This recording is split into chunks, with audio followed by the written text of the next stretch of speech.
Welcome to this high-yield masterclass on respiratory physical assessment. Today we are conducting a deep dive into the four pillars of clinical evaluation: inspection, palpation, percussion, and auscultation. I'm Michael Melendez, and we'll be following the latest standards from Egan's Fundamentals of Respiratory Care. In our world of advanced diagnostic imaging in labs, your bedside physical assessment remains the fastest and most reliable way to identify acute clinical changes. It is the gold standard for immediate bedside decision-making and patient safety. We will follow the PIPPA sequence. This mnemonic ensures you never miss a step. By being systematic, you ensure patient comfort while maximizing the diagnostic yield of every clinical encounter. Success begins with preparation. Proper hand hygiene, introducing yourself, and obtaining informed consent are non-negotiable first steps. Ensure the room is quiet, well lit, and the patient's privacy is maintained with appropriate draping. Step 1 is positioning. For a thorough exam, the patient should ideally be seated upright at a 45-degree angle. The chest must be fully exposed. We cannot accurately assess what we cannot see. Phase 2 is general inspection. Start your survey from the foot of the bed. Observe the patient's level of consciousness, their general color, and their work of breathing before you even touch them. The respiratory rate is often the most inaccurately recorded vital sign. Guidelines emphasize counting for a full 60 seconds. Tachypnea is frequently the very first indicator of clinical deterioration, so precision here is paramount. Watch for nasal flaring, pursed lip breathing, and the use of accessory muscles like the sternocleidomastoid or intercostals. These are clear signs of increased work of breathing and potential impending failure. Note the chest configuration. Is it symmetrical? Asymmetrical chest rise can signal a pneumothorax or a major atelectasis.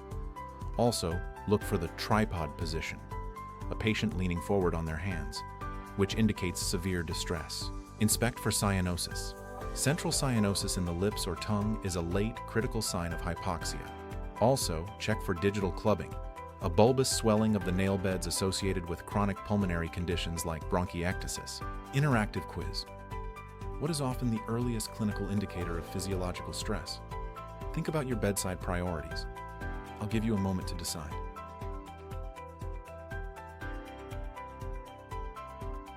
The answer is B, tachypnea. While cyanosis is more dramatic, it's a late sign. An increased respiratory rate is your early warning system. Always trust your eyes when you see a rising rate. Moving to phase 3, palpation. This is the hands-on assessment of chest expansion, tracheal position, and tactile vibrations. It allows us to feel what we might have missed during inspection. Always palpate the trachea at the suprasternal notch. It should be midline. Tracheal deviation is a red flag for a tension pneumothorax or a large pleural effusion, requiring immediate intervention. Assess chest expansion posteriorly. Place your hands on the lower thorax with thumbs touching at the midline. Upon deep inhalation, your thumbs should move apart 3 to 5 centimeters symmetrically. Asymmetry here is a major clinical finding. Tactile fremitus is the assessment of vibrations transmitted through the chest wall.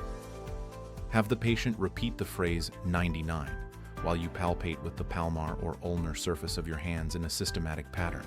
Vibrations increase with consolidation, as seen in pneumonia, because sound travels better through solids. Conversely, vibrations decrease when fluid or air in the pleural space blocks the transmission of sound. Phase 4, percussion. By tapping on the chest wall, we evaluate the density of the underlying tissue. It's essentially bedside sonar that helps us map the state of the lungs. Normal lung tissue is resonant. Dullness suggests increased density. Think fluid, a tumor, or atelectasis. Hyperresonance is heard when there's excessive air, common in patients with emphysema or a pneumothorax. Interactive quiz. If you find localized dullness during percussion on a patient with suspected pneumonia, what does that finding indicate? Take a moment to correlate the pathology with the sound.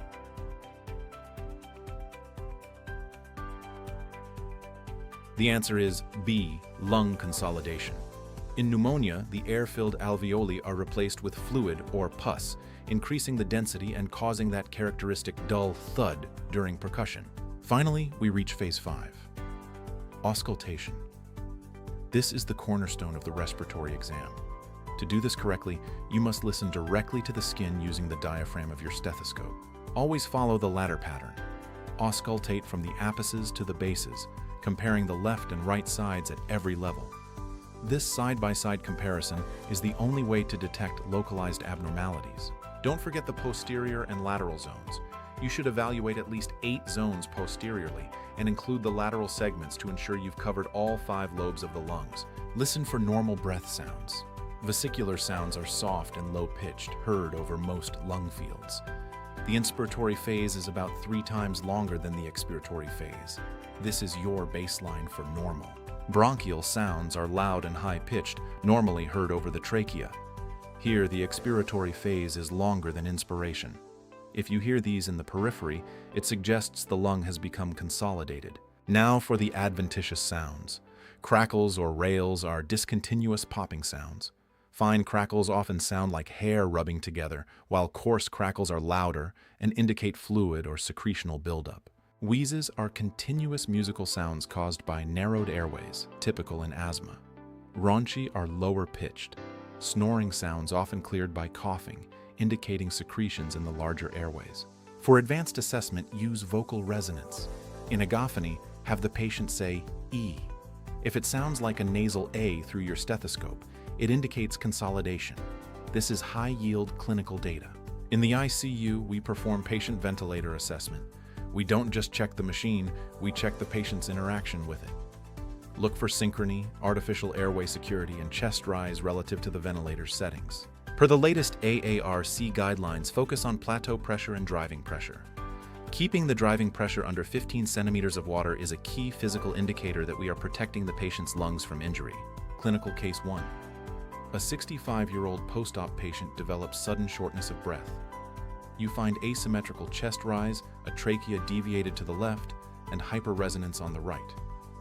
What is the diagnosis? This is a right-sided tension pneumothorax.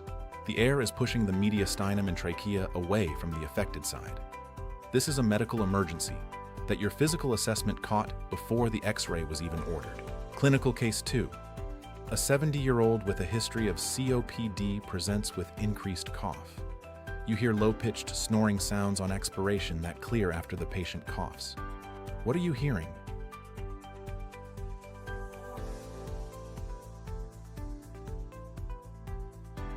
These are rhonchi. They indicate secretions in the larger airways. The fact that they clear with a cough is a key clinical distinction from other adventitious sounds like crackles or wheezes. Correlating findings is essential. A patient with COPD will be hyperresonant with decreased fremitus.